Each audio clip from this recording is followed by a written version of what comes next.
operate at least the businesses in our community, what we will be doing is developing a situation wherein we will actually be able to create employment for the people in the community.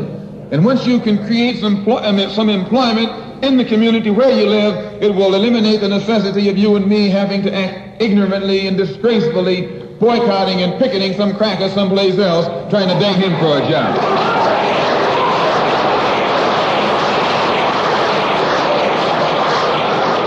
Anytime you have to rely upon your enemy for a job, you're in bad shape.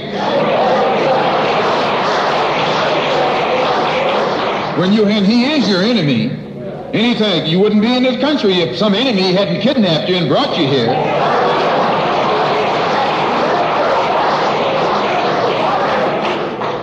On the other hand, some of you think you came here on the Mayflower.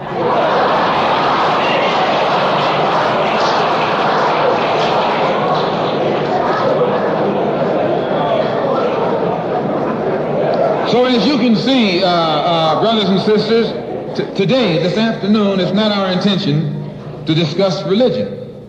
We're going to forget religion. If we bring up religion, we'll be in an argument.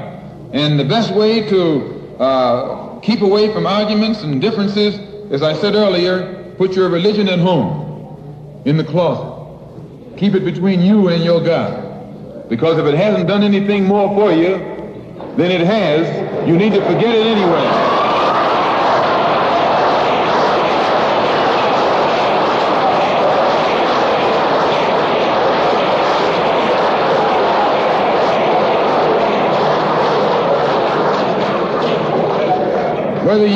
Whether you are a Christian or a Muslim or a nationalist, we all have the same problem. They don't hang you because you're a Baptist, they hang you because you're black.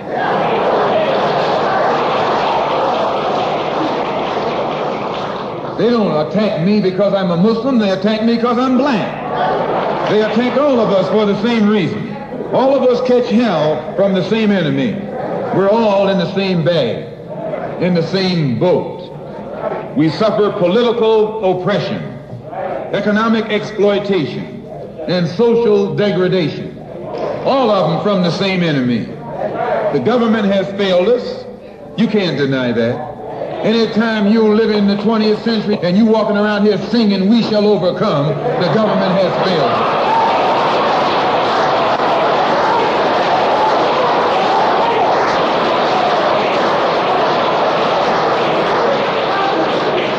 This is part of what's wrong with you. You do too much singing.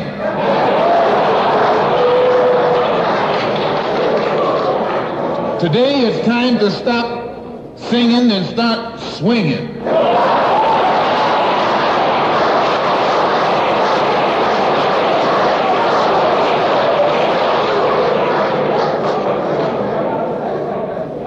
You can't sing up on freedom, but you can swing up on some freedom.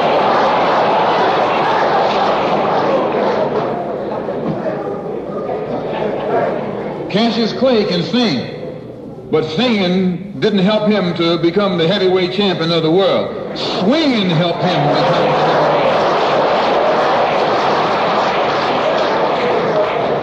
heavyweight. So this government has failed us.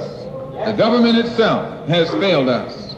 And the white liberals who have been posing as our friends have failed us. And once we see that all these other sources to which we've turned have failed, we stop turning to them and turn to ourselves. We need a self-help program, a do-it-yourself philosophy, a do-it-right now philosophy. It's already too late philosophy. This is what you and I need to get with. And the only way we're going to solve our problem is with a self-help program. Before we can get a self-help program started, we have to have a self-help philosophy. Black nationalism is a self-help philosophy. What's so good about it, you can stay right in the church where you are and still take black nationalism as your philosophy. You can stay in any kind of civic organization that you belong to and still take black nationalism as your philosophy. You can be an atheist and still take black nationalism as your philosophy. This is a philosophy that eliminates the necessity for division and argument. Because if you're black, you should be thinking black. And if you're black and you're not thinking black at this late date, well, I'm sorry for you.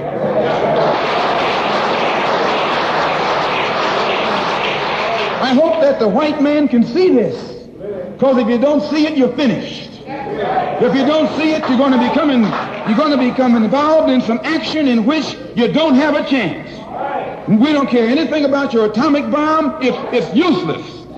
Because other countries have atomic bombs. When 2 or 3 different countries have atomic bombs, nobody can use it. So it means that the white man today is without a weapon. If you want some action, you got to come on down to earth. And there's more black people on earth than there are white people on earth.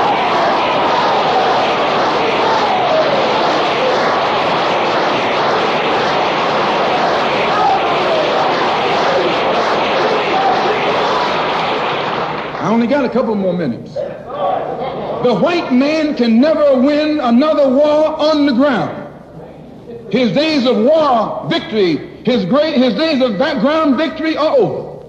Can I prove it? Yes. Take all the action that's going on this earth right now that he's involved in. Tell me where he's winning. Nowhere. Why, some rice eaters ran him out of Korea. Yes, they ran him out of Korea.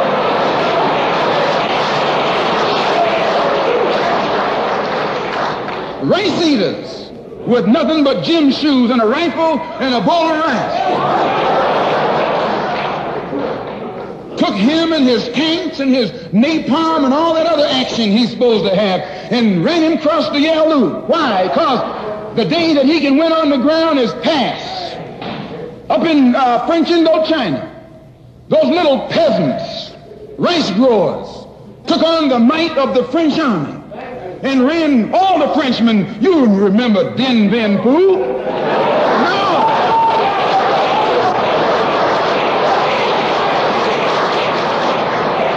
The same thing happened in Algeria, in Africa. They didn't have anything but a rifle. The French had all these highly mechanized instruments of warfare, but they put some guerrilla action on them. And a white man can't fight a guerrilla warfare. Guerrilla action takes heart, takes nerve, and he doesn't have that.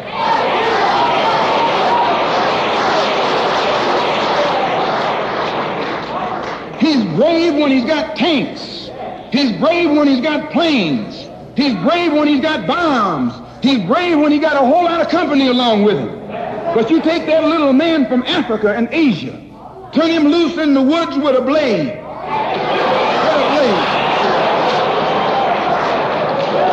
That's all he needs. All he needs is a blade.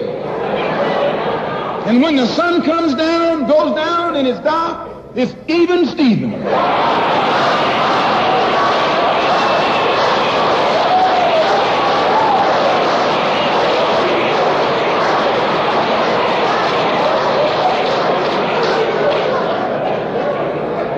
So